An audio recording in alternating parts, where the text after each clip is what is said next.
Good evening. My name is Onika Williams, and I'm chair of the National Bar Association Young Lawyers Division. Welcome to the NBA YLD's Pathways to Bar Leadership Roadshow, featuring National Bar Association Vice President Henry Floyd Jr.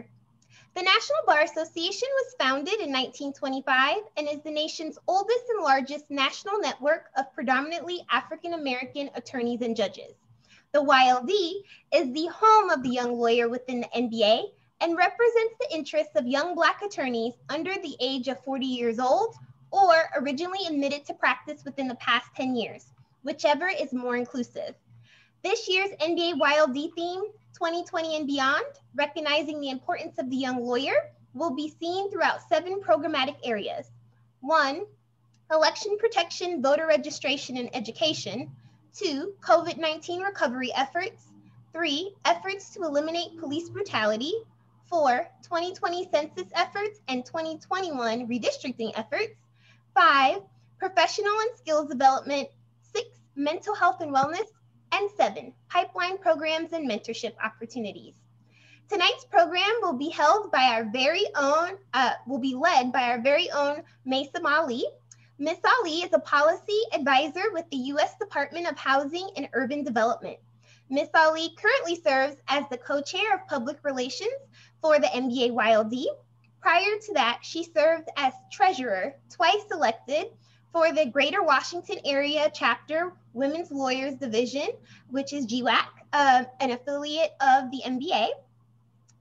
Ms. Ali graduated with her JD from the University of Colorado Boulder Law School, where she served as the managing editor of Colorado Technology Law Journal and was awarded as the Outstanding Law Student Graduate. She received her BSBA with honors and distinction from the University of Nebraska-Lincoln. Now to you, Maysam. Thank you so much, Madam Chair. Good evening. It is with great pleasure to introduce our guest, Vice President of Finance for the National Bar Association, Henry Floyd Jr. Henry is a senior associate attorney with Coons McKinley. Prior to joining the firm, Henry was the judicial law clerk for the Honorable Lawrence V. Hill Jr. in Maryland's 7th Judicial Circuit. While attending law school immediately after graduation, Henry joined the Cochran firm, D.C., assisting with several high-profile civil rights cases. Henry received his Bachelor's of Arts in Political Science from the University of Southern Mississippi and his Juris Doctorate from Western Michigan University Cooley Law School. While in law school, Henry served as a teaching assistant for trial skills and served as the legislative intern for the Michigan House of Representatives, where he drafted legislation related to anti-bullying and human trafficking, amongst other important topics. As a trial attorney, Henry fights every day for injured workers and victims of egregious medical malpractice incidents and was secured substantial settlements for his clients and their families. As a staunch advocate for civil and human rights, Henry has provided testimony on life-changing legislative policies, including the DC Restore the Vote Amendment Act of 2019, which advocated for voting rights of the incarcerated individuals with felony convictions in the District of Columbia. He also advocated against and provided testimony in opposition to Maryland's Comprehensive Crime Bill of 2018, which sought to increase mandatory minimal sentences and restrict eligibility requirements for drug treatment programs, ultimately incarcerating more minorities for nonviolent offenses. As a result of his advocacy and leadership, Henry has received numerous awards. Get ready for this list. Including the Washington Bar Association 2018 Lawyer of the Year Award, the National Bar Association Top 40 Under 40 Award, the National Black Lawyers 2018 and 2019 Top 40 Under 40 Award, the National Bar Association Young Lawyers Division 2019 Junius W. Williams Lawyer Award, the Washington Bar Association 2020 Presidential Award of Excellence, and 2020 Presidential Leadership Award, and Maryland's 2019 Leadership in Law Generation JD Award. As the immediate past president of the Washington Bar Association, Henry's presidential platform focused on 4 major areas: service, mentorship, diversity, and returning citizens. Under his leadership, the Washington Bar Association received the NBA Outstanding Affiliate of the Year Award and the NBA YLD's Affiliate of the Year Award, Henry also received the NBA's 2020 Presidential Award and the NBA YLD's 2020 Chairman's Award for Leadership Excellence. Lastly, he is a board member and co-chair of the Judicial Nominations Committee for the Washington Council of Lawyers and is the Chief Justice of the Alpha Alpha chapter of Sigma Delta Tau Legal Fraternity Incorporated. Whew. So let's get started. I'm kind of interested. Okay. Thank you so much again. First question, tell us about your background and what made you apply to law school. Okay. Oh, my background. Many people that know me or come in contact with me know that I am from Gulfport, Mississippi. You're talking deep South. And so born and raised in Mississippi, humble beginnings, definitely lived comfortably, but nothing of privilege. I knew from an early age that I wanted to go to law school. I just didn't know how to get there. And that was, one of the reasons why I am so staunch about literally providing resources and information to, kids who want to go to law school and all that, because I never had that opportunity. So, of course, never really thought about the steps that I needed to take, once I got to high school. So graduated from high school, and I go to my first year of college, Mississippi State University. Now, I was just trying to get as far away from the house as I could possibly get at that time. So, understandably so. Right. So I go to Mississippi State. I enroll. I'm in Starkville, Mississippi, and literally I'm like, okay, there's nothing to do here. I'm not shading Mississippi State at the time. 1999, we had one Walmart, we had one club, and it was literally fields. So I said, you know what? Yeah, I don't want to be here anymore. So I my second year, I transferred from Mississippi State. I was a political science major, a paralegal studies. And so I came a little closer to home and went to University of Southern Mississippi in Hattiesburg, which is like an hour from my hometown. I kept the same major, political science, paralegal studies, and literally the entire time that I was in undergrad, I worked, and so I transferred from Mississippi State, transferred to USM, and I literally moved back in with my parents so I can, so literally I didn't want to pay any bills and I didn't want to stay on campus. By that time I was like, I don't want to stay on campus. So I applied for financial aid, and literally because I was staying in my parents' home, financial aid took my parents' income instead of mine as a student, and literally told me that my parents make too much money and I'm not able to get any financial aid. And I'm like, okay, that does not make any sense to me. So I was like, okay, I know this system is messed up because I don't have any money, and and I'm like, we can't use my income, so they were like, no, you have to use your parents' income because you live in their home. So I said, well, okay, not a problem. So I decided, you know what, I didn't really, and I've always decided that I did not really want a lot of undergraduate loans. I wanted all of my loans to go toward my law school. So I literally started working at a casino. And so look, let me tell you something. I'm in a casino and I'm counting these people's money and everything else. And the pay is good. The pay, the tips and everything is good. So I'm like, okay, I need to do this full time. And literally, I realized that what I'm making at this casino is putting me through law school, not law school, putting me through undergrad.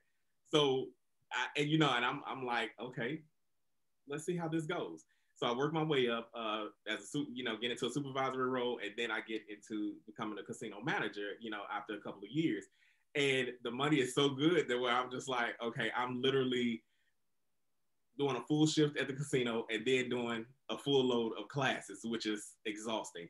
So where most people's day starts at, in the morning time, my day started at nighttime because I worked a night shift, because I made more money in a night shift. So my shift was 6:00 p.m. to 2:00 a.m. So I would get off at 2:00. Hopefully once the bank balanced, I would get home about 2:30, lay down, get back up about 5:30, because I needed to be on the road because my classes were an hour away from my home. So I literally had to be on the highway about 6:30 a.m. for an 8:00 class. And I would not leave school or classes until about 3 p.m. And what do? I get home, I take a shower, get dressed, and I'm back at school, and I'm back at the casino working. So that was my routine for like the next 2.5 years while I was trying to put myself through college. And so that's why I say with the humble beginnings, like literally I worked. And what was so crazy was I said, well, you know what? I told myself, if you want to go to law school, you need to have some type of legal experience. But I didn't want to leave the check from the casino behind. It was too good. So I said, well, you know what? Just bite the bullet and see what happens. So I started applying for legal jobs. And one day my undergrad guidance counselor called me and she said, I have a unique opportunity. One of the judges here in Hattiesburg is looking for a paralegal. By the time I was a certified paralegal. And so I looked up the information, and it was for the Honorable Deborah Gambrell. And she literally is Black history. She was one of I think the first Black Justice Court judge for Forest County, Hattiesburg, Mississippi. So, and she had, by the time I started working for her, she had been a judge for about 20 years already. So I get this position, she hires me, and I spent 3.5 years under her tutelage. And you're talking about she introduced me to the law. You talk about life in the law, everything. And still to this day, I just talked to her recently. Still to this day, she has become family. She's like a god. I call her my godmother because she is literally the reason why I applied to law school. She pushed me, she didn't try to hold me back. She didn't say, if I push him to apply for law school, I'm going to lose him. Like she pushed me to be better. She pushed me to apply for law school. And, so I did and got my acceptance, and I was headed to Michigan across the country, not knowing anybody. Well, great. So we'll base it off of now this end of your story. So then what was the one thing that you loved about law school and not necessarily love about law school? What I loved about law school was the fact that I traveling across country, coming from Mississippi, going to Michigan, you not knowing anybody. What I loved about law school was the opportunity to meet people from other cultures, other races, like the whole nine. It was like a melting pot. And I'm a people person. If I don't know you, I'll know you within the next 10, 20 minutes, because that's just me. That's my curiosity. But I love the fact that it was, I got a chance to meet a lot of people, because prior to law school, my view of the world was Mississippi. I didn't know anything outside of those borders.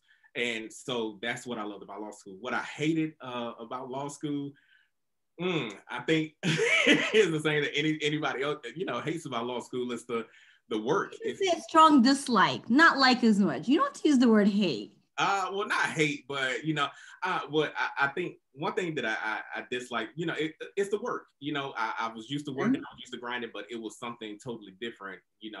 It's totally different from undergrad, and that's why I was so glad that I was able to have that life experience in between and work, in between undergrad and law school, because I don't think I would not have had the same experiences, but I was taught a lot of lessons in between time. So I was able to use those lessons in my experience with law school.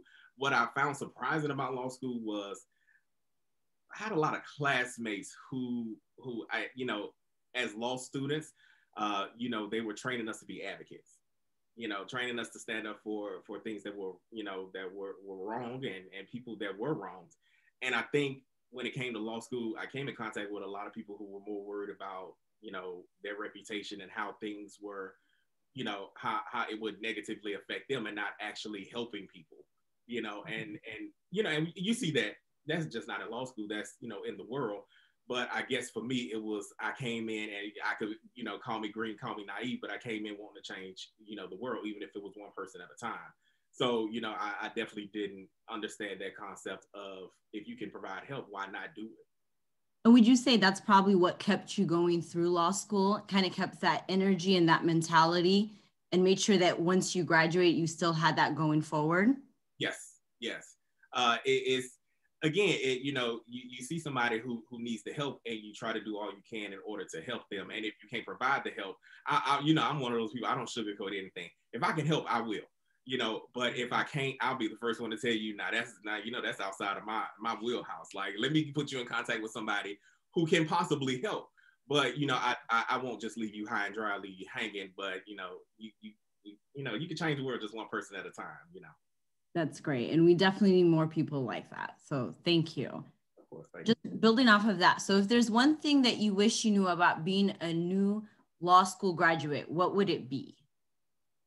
Ooh, I found out a lot of information and found a lot of resources after I graduated, resources that I could have used while I was still in law school. And again, I come from, a background where I did not have, those connections or just someone guiding me until I actually got with Judge Gambrell, until, somebody guiding me and saying, this is what you look forward to. This is, let's look out for this. Let's look out for that. So when it came to first graduating, I was already, one thing I can say about this, one thing about me is I've always had a job. I've always worked, Right. And even in law school, I did my externship at the Cochran firm. So even while I was still a student, the Cochran firm hired me, I was a legal extern. And then after, graduation, they actually hired me, as a law clerk. So I've always worked, but I think because I've always had a job, I wasn't necessarily looking for extra resources and things that could have helped or could have opened up more opportunities. So I regret not looking for those resources, but I don't regret always working and getting paid. Correct. Okay, great. So let's transition now to what you do currently. What do you enjoy most about your work as a senior associate? It's the common thing, it's I'm not gonna say, but the love hate thing. I love helping people. I love, being able to, provide support for people who are going through something traumatic in their lives. Because when you call me, it's because you've gone through, you've either lost a family member or you've gone through such a traumatic medical incident that, we're not. It's not on good terms, so, we look at it as, oh, those are some good injuries. And I find myself saying that, oh, those are some good injuries, but it's not saying those are some good injuries because the person on the other side of that is actually handling that, or, so it's, what I like about it is, again, the camaraderie that I have with my firm, and the mentorship, being able to actually, if I have a question, because I'm still considered a young attorney, I've only been practicing, 6 years. So being able to always have that support and say, I can pick up the phone and go to this person or send an email and say, can we have a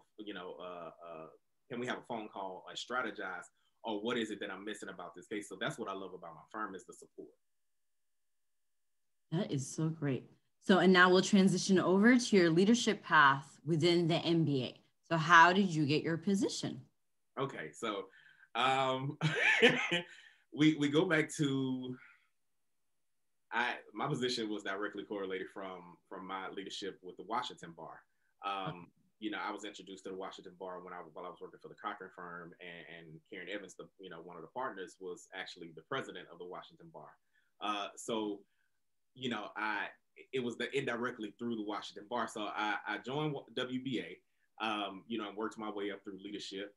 And it was funny because I actually joined as a committee member of the Knowledge is Power Committee, and they were doing some amazing work, in the community. And I wanted to do more. So actually the next bar year, I actually became co-chair of Knowledge is Power Committee, and was able to literally do a 3-part series with, on police brutality, and mass incarceration for Black people, and expungement fairs and different things like that. And while we were doing the 3-part series and doing all the programming, WBA got the inaugural voluntary bar of the year from DC Bar. So it was, I was hearing a couple of people were calling me saying, you should apply for leadership, get into leadership. You're giving us a lot of your time, energy, the whole nine, get into leadership. So the next year, I applied to be vice president and actually got elected. So that started my, my rise with WBA. And in the meantime, actually was, I was coming in contact with people for NBA, because it was like, well, we got the conferences going on. We have the conventions. We have this going on. So finding out about those and actually meeting people in NBA. And during the time that I was vice president, I sat on the board of governors for NBA as a chapter affiliate rep, because the president at the time, Natalie Walker, her mom got extremely sick, so she had to deal with that.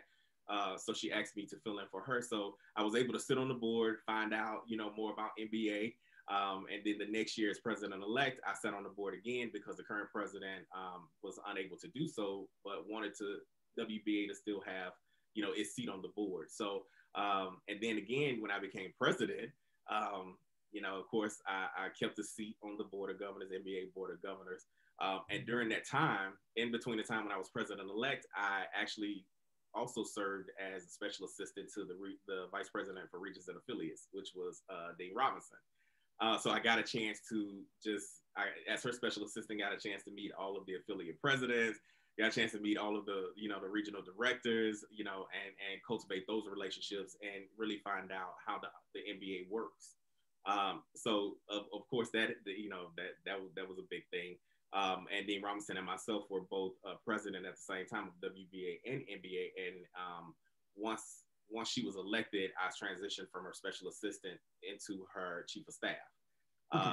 So that allowed me to come in contact with a lot more people, a lot more of the NBA members. So I've definitely worked my way, up. From not even knowing what's going on with the NBA to actually sitting on the board and sitting in those meetings to find out how the behind the scenes works. And then I actually ran for board member at large when we were in New York for NBA, lost that election, and came back last year and ran for vice president and got elected. And so and got assigned to finance. So here I am as the vice president of finance. Great. So what advice do you have for newer members of the NBA? Get involved, and don't hesitate and don't be scared to reach out to different people. We have the NBA is a family. I'll say that, even through the fighting and everything else, and family fight, families fight. Even fight. What I can say is the NBA is invested. The members are invested in your success. They want you to succeed, regardless of whether we have different opinions on certain issues. They genuinely want you to succeed. And you have a national platform and you have a national network who will not hesitate. Before COVID hit, I was traveling, doing different things, work-wise and everything. And what I can say is every time I would go to a different city, I was able to connect with NBA members and make phone calls and send text messages. And they literally would take care of you like a family. And that's what I love about it. So my thing is don't hesitate. And also too, follow up. If you've reached out to someone or you've met someone, and this is not just NBA, this is, professionally, period, personally and professionally, if you've made that connection with someone, follow up with them, because we're all busy. Everybody has their own calendar, their own schedule that, we miss some things. If you haven't heard from someone, follow up with them because it's quite possible that they just missed, and not that they've forgotten about you, but everybody is busy these days. So I don't think there's any harm in actually following up with someone or just reaching out to someone, making that initial contact. The advice, more advice that I will give is when you initially connect with someone, don't connect with someone in the sense of this is what you can do for me. It needs to be a mutually beneficial relationship. And so you don't need to go into it as, this is what I want from this person, even though you have it in the back of your brain. This person can help me do this and this person can help me do that. But it needs to be mutually beneficial. And it needs to be a conversation of how can we help each other, or how did you get to where you were, or do you have any advice or guidance? Advice and guidance is, is always the big, the best thing to do, and ask them and be genuine about it. Yeah. Excuse me. Be genuine about it, not just, I just need to connect with this person because I think they can get me into the job that they're in. Well, that's very disingenuous, and people can see that. Yes. Once you're sending things like that. They do, and I can pick up on it quick, and it's like, do I even want to deal? I'll have coffee with you, entertain you, and everything else. But if it's not a genuine connection, then it's not going to go very far.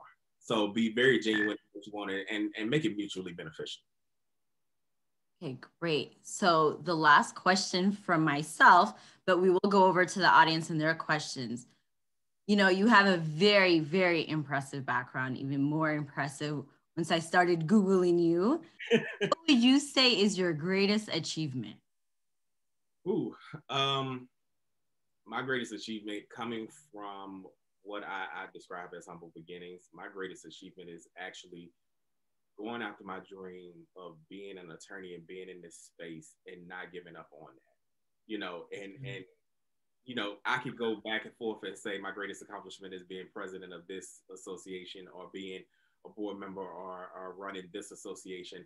But my greatest accomplishment is just the fact that I made it to this point and I didn't give up on myself. God, you know, and this is all God. This is I trust. Let me tell you something. I work hard, but I wouldn't be where I am without God. But my greatest accomplishment is literally me not giving up on my dream and knowing that I had a dream and going after it and not letting the obstacles and people telling me you're not going to make it. It's not going to happen. Like, why would you want to be an attorney? You have so many other things that you could possibly do.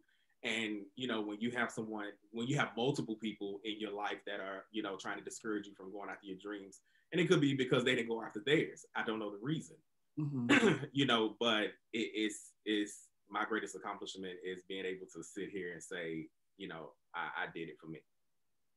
Oh, great.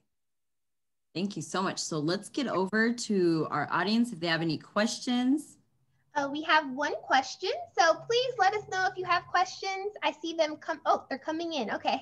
So first up is, if a person is thinking about bar leadership, what time commitment are they signing up for? So we know that you were an affiliate president, and now you are a vice president for NBA. So what does that look like, that time commitment?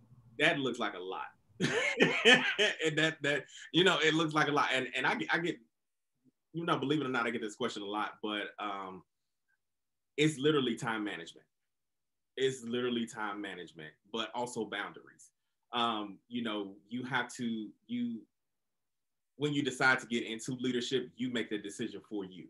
You know, and you may have other people who are trying to push you or encourage you to go for bar leadership. But you definitely need to step back and say, before I run for this position or before I apply for this position, am I able to give it 110%? Am I able to do that on top of everything else that I have going on, and have the honest conversation with yourself? I think anybody that wants to run should run when they want to. You know, I don't think anybody should be discouraged, you know, from running or being elected or, you know, applying for a position. But understanding that that's a huge time commitment. Even when I was president of WBA, I would go to sleep answering emails. I would wake up answering emails, but also had an amazing support system. The time commitment was crazy. And now in the national office, the time commitment is double. You know, you still, even though I have a specific assignment and for a specific area, I still provide support to the president-elect, and the organization as a whole. So all I can say is going to be a big time commitment, but you know, when you run, it's what you sign up for, you know. But have an honest conversation with yourself that you're able to have that support and build a team around you of people who genuinely want to see you succeed. You're not going to be able to do everything on your own, but if you have some people around you that are willing to help you and want to genuinely see you succeed, then the sky's the limit. And if I could ask a follow-up question about that. So what are the benefits of being a member of your local affiliate or affiliates? So I'm a member of the Washington Bar Association and GWAC. We have some past GWAC presidents here. Those are the two NBA affiliates in DC, but we are also, you know, NBA members because we're sit on the board of governors. But so the flip side of that, for the members, what do you get out of being a member of the affiliate and of the National Bar Association? Again, you get the networking, and you get the networking and the camaraderie. You being a member of these affiliates, because I'm also a member of GWAC, you know, and it was so funny because I gave, I think it was Alicia and Carla and Miriam a hard time while I was in leadership for WBA, because I was like, you know, wait a minute, it's the women's chapter. Y'all ain't got no men. Like we can't, we can't apply. And that was me joking with them, but I was a member of both. And I'm still a member of both, of course, because I want to provide that support to both organizations, and meet people. Like the benefits outweigh anything else that you could possibly think about. And on the affiliate level, again, that's your local affiliate. The information that we don't have on a national level, your local affiliates will have that information.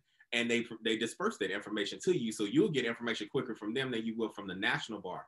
The advantages are, like I explained before, your networking, your camaraderie, I've met people from the bar and my other organizations that I probably wouldn't have come in contact with any other time. I don't see it, and even especially when we were open before COVID and we were having a lot of programming and everything else, we were coming in contact and meeting people that I just don't think I would have met, had I not attended that program, not gone to Charlotte E. Ray, not gone to Law Day, or different things like that. So those are the advantages of it, is your camaraderie. And now that, we're all zoomed out, that I'm zoomed out, but we're still able to network and meet people during our webinars and during our Zoom meetings. So I think of course it's the networking. Sign up for as many programs you can sign up for. Not saying you need to make it your life, but if it's something that interests you, then trust me, you're gonna meet people during that program. Thank you. And shout out to past president, GWAC past presidents Alicia McNeil and Carla Jordan Detmore. They are on the current NBA YLD board. I also see NBA treasurer Nick Austin, who is our immediate past chair for YLD. Hi, Nick. And so another question that we have is, what are some strategies you use for bouncing back from setbacks or mistakes? So you actually mentioned you ran for a national NBA office and didn't win. How did you bounce back from that? Why did you decide to pursue running for vice president, after that election? Okay.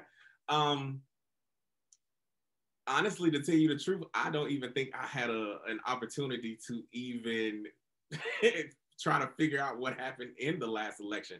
Because, during the time that I ran for board member at large, I was already WBA president. So I didn't have time to try to figure out what happened, with that election. I chalked it up. I still provided support, to my colleagues, to, of course, to the NBA board. At the time, I was still chief of staff. So I still held those different positions. But I didn't have a chance to figure out what happened because I still needed to focus on being president of my own, organization. And I think when I realized that WBA was having an amazing year and things were just rolling and we were having a good time, we were providing, testimony, we were doing programming for the community and everything else, and loving the direction that we were going in for WBA. When I had the opportunity and I saw the announcements for, run for NBA office and all of that. And I was like, okay, do I want to do it again? Do I want to, because I psyched myself out by saying, okay, you've been in leadership quite a few years. Go sit down. Like, you're tired, go sit down. But I'm like, I'm not the type of person to go and sit down. I knew once I got a little bit of a break, I would want the next, position, and I would want to, provide more support for national office. So, and then I needed to prove it to myself. I needed to be able to, campaign again and say, what didn't you do last time that you need to do this time? And I'm all for, I'm one of those people, you win some, you lose some. But as long as I did everything that I was supposed to do, I felt like that I could have done everything that was within my power, then I'm happy, and it worked out this time. And I'm appreciative, for my NBA family, my WBA family, my GWAC family. But I really, honestly, to answer the question, I did not have time to try to figure out, what happened in the last time and try to figure out what I needed to do. Great. A few more questions. Before you go, Mason, I did want to say, if you have not seen the Vice President Floyd's recap of his year as WBA president is like 60 pages. It is amazing. I have it on my computer, but I'm sure we can get the link to you. They did a great job last year, halfway through the pandemic. So kudos to you. And we, you know what? And we had a bomb Christmas party. Like, come on now. All right, on to another question from Ashley Lee, who is our election protection queen. Shout out to Miss Lee. What are the top 2 skills that you have learned from serving in bar leadership? My top 2 skills, you know, I would say be more of an observer than, you know, you sit back, be able to sit back and listen. One of, you know, some of the best information that I've gotten, some of the most beneficial information that I've gotten, you know, has been from me sitting off in a corner somewhere and just taking notes and not trying to run a conversation or not trying to, you know, I'll put my input in and everything, but it's really being an active listener, you know, and thinking about your response before you actually, before you actually respond. So being an observer, being an active listener. Other one is there's no substitute for just straight up hard work. You know, you could try to cut corners, you could try to, you know, take shortcuts, but when it's all said and done, it all comes down to it. You just have to do the work. And so those I'm just the type of person you just are not gonna outwork me. But if that is even a skill set, I'm just one of those people that I do, you know, I'm all for just doing the work and just listening and just observing. Great. So another question that we have from Brandy Howard: what is a good way to test the waters in bar leadership when you're still filling the commitment out? How do you approach such a position? Now, we can slice this a couple of different ways, because when you think about bar leadership, you can get into, are we talking officer level or are we talking commitment level? Because you can always test the waters of, you know, of getting into bar leadership by joining a committee. Like I did. I joined the committee first, and then I said, oh, okay, I like this. I'm really feeling this. And then I became co-chair of that particular committee. You know, and then, so it's, you know, you can take those steps without actually just jumping straight into, okay, I want to be a leader, I want to be an officer, you know, let's see what type of time commitment that's going to be. Because let me tell you something, a committee chair is probably working harder than a couple of your officers, you know, because, you know, you have things that you have events and you have deadlines and you have things that you have to adhere to. So I would say, you know, join a committee in your respective, you know, organization. Join a committee that you're interested in, see what happens. And if you're still kind of on the fence, you may have to join a couple of committees to figure out how they work differently, you know, or based on the type of subjects. But I would join a committee, and then while you're still testing the waters, co-chair a committee. Don't chair it by yourself, because that's a lot of work. Co-chair a committee, and then, you know, and make your decision from there. I can actually, we have a real life YLD example of that. Ashley Lee out of Atlanta, Georgia. She was interested in getting involved with election protection. I said, well, it's an election year. YLD is doing election protection. Big Bar is doing election protection. And she signed on as YLD and was also put on the Big Bar's election protection committee and is now all involved. And she did our 56-page voting guide for the general election. She did our Georgia specific guide for the runoff election on January 5th. And that's an example of someone, you know, wanting to get involved and let me know. And she, as Madam President said, took it to the bridge. So. I'll say this because, you know, even with my position as VP of Finance, like, we do things behind the scenes. Like, you know, a lot of people don't see what we do behind the scenes, so we're not as, you know, in front as much. But I see everything, and I'm like, Jesus, Ashley is doing a lot. Ashley is doing everything. Like, yes, she is, and we're very proud of her. I'm extremely proud of her. Like, kudos, Ashley. Like, she really is. She really took it to the next level, and I'm proud of her for that. Next question is from James Gilmore. Can you say more about what it means to create a mutually beneficial relationship between a mentor and a mentee? How can mentees create a benefit to the mentor? Well, it really all depends. Thank you, Mr. Gilmore. It really all depends on your interest. You know, what is it that you're interested in? What is it that your proposed mentor is interested in? And the way you create a mutually beneficial relationship is actually just getting to know each other, getting to know each other's interests. That's like, let's take for an example, when we were open, you go to a program and you meet people, you network, and you meet people in the room.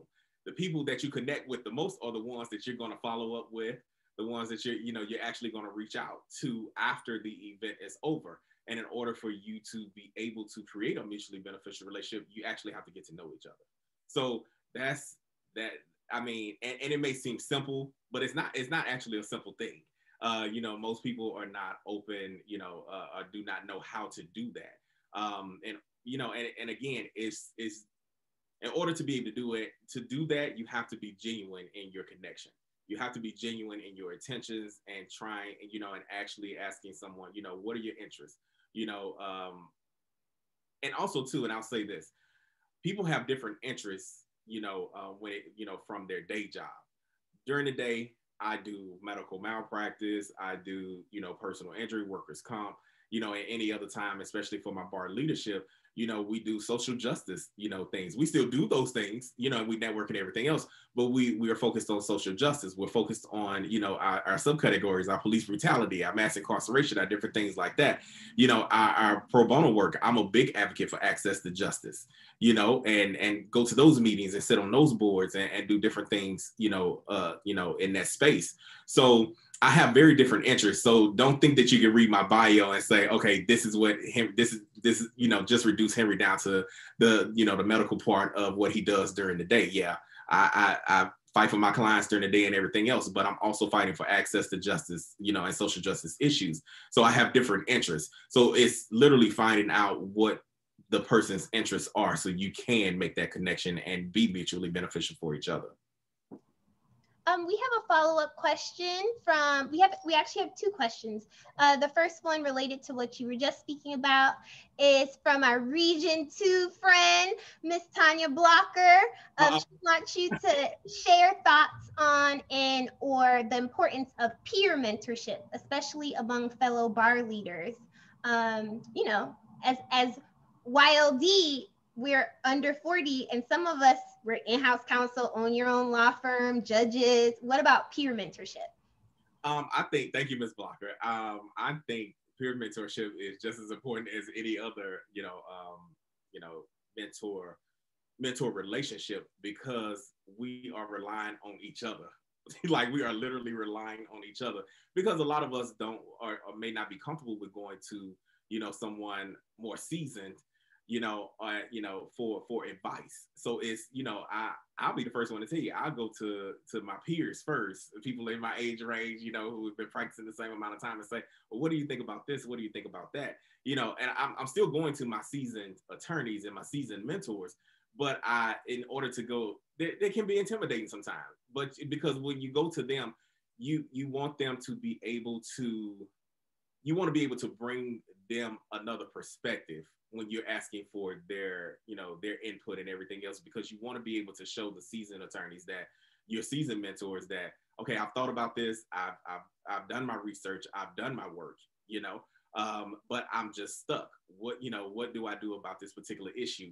And again, so that's the importance of the peer mentorship, is literally trying to get everything out of your brain and literally trying to figure out how somebody else thinks about it before you go to your actual mentor, because you don't want to go to your mentor. I know they're busy just like we're busy, but you don't want to go and say, well, what do I need to do about this? And the first thing they'll say, well, what have you done already? Have you even thought about, how you want to proceed? Have you even thought about what's your end game? You want to be able to think about those things. And my peers, who I speak with and go to all the time, they provide that information for me. They provide that space where I can be open and honest and talk about it before I actually go to my mentor. Thank you. We have a question from Diamond Hayes. please talk about some of your leadership activities in law school. So you talked about your path, but did you do, like moot court or mock trial or anything like that? I actually, thank you, Ms. Hayes. I actually went to law school with Ms. Hayes, so so she hazing me right now. I was very involved in law school. I was chair of the mock trial board for I think a year and a half, maybe 2 years even. I was on the moot court board as well. I actually competed in 3 national mock trial competitions, and I wasn't able to compete in the moot court national competitions because it was a conflict, and I was more. I'm not an appellate attorney. I was more, geared toward the trial level. So mock trial was my thing, and I served as treasurer for Black Law Students Association for a year. And so no, I was very involved, and again, just my internship with Michigan House of Representatives took up a lot of my time. I was able to the representative Tinsley Talabi that I worked for was stationed out of Detroit, so I was able to travel to Detroit all the time. Put events together, do the whole 9, sit on the House floor. Like it was, I really enjoyed it. I tell anybody, look. Do a judicial internship, do any type of internship, do a clerkship, do whatever you need to do. You might have to give somebody some free work in order to get your foot in the door and make those connections, so, and that's what I did. But I was very involved in law school. Thank you. We have another question from Renee Morency. Mr. Vice President, would you discuss your approach to setting and executing on your goals? And this is our ABA YLD friend. If you don't know, a little plug, the ABA YLD mid-year is next week. YLD has a resolution on the floor to establish National Young Lawyers Week. And so we'll see Renee there. But the question is, again, would you discuss your approach to setting and executing on your goals? Okay, well, thank you, Renee, and welcome. For me, it's all, again, time management and deadlines. And I'll give you an example now, Renee. We now, as Vice President of Finance, we have, for I think the past couple of presidents, we have looked at the NBA's fiscal policy. And we have looked at it and looked at it and looked at it. And, I was like, okay, we need to update it. We need to make some changes. It hasn't been updated, for a few years. We need to make some changes, and do what we need to do with that. So literally, I was tasked by the president with revising the fiscal policy, which is a hard thing to do, and put a working group together, revise it, so we can put it before the board and before the organization.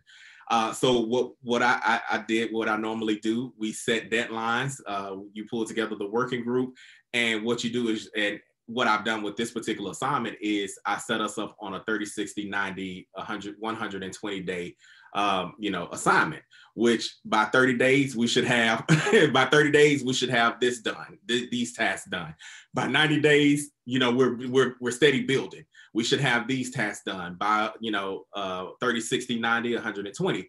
And so what it's come down to is just basically time management and preparation, and it's literally organization, and putting together a group that's going to be genuinely invested in what it is that you're trying to do, and working and being serious about working towards that goal with you. And I have an amazing working group working on the fiscal policy, but also too, with this particular assignment, I wanted not just the working group to have some input. I wanted everybody, the members, the leaders, everybody to have some input. So we sent that out, to all of the leaders and asked for feedback by a certain date. If they have any questions, let us know so we can incorporate that into our discussions and into our meetings, and try to get a solid document with teeth that's going to protect the organization, because it's all about protecting the organization. And so that's literally that's how I operate. It's literally the time management, the preparation, and the organization. So, and it works. It's been working all this time. So I hope I answered your question, Renee.